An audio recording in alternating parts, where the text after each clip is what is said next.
I just watched 10 minutes of Keep Quiet and Forgive, and I have several concerns about the vulnerability of people as they're leaving high control, abusive situations in planned communities.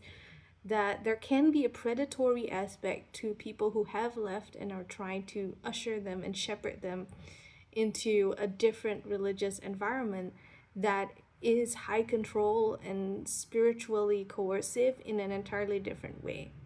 Recently, there were a couple of people, 3 men, who were arrested for claiming to help people leave the Amish when in reality it's predatory.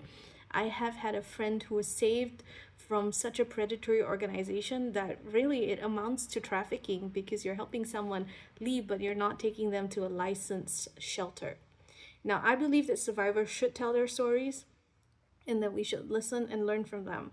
I've spent the past 6 years listening and learning from some amazing Amish and Mennonite survivors who are out there doing the work and who work with licensed shelters and organizations. My concern is this: it's not just physical abuse, it's not just a coercive environment.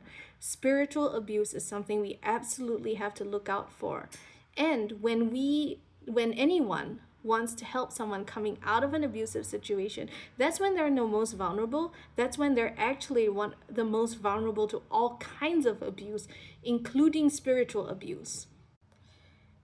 The abuse that I have studied and reported comes from groups that believe that they have the right way of salvation and that they are way more saved. And therefore, if you are more saved, you are more safe than the communities that some people come from. When in reality, abuse and coercive control is when you are driving the car for someone else.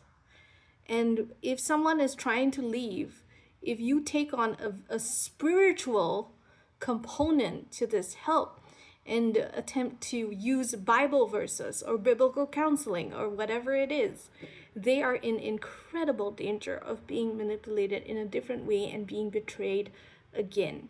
It's very common to leave one high control environment and go into another, and a strong religious component to helping people leave can potentially reinforce new ways that they can be coerced and abused and spiritually manipulated.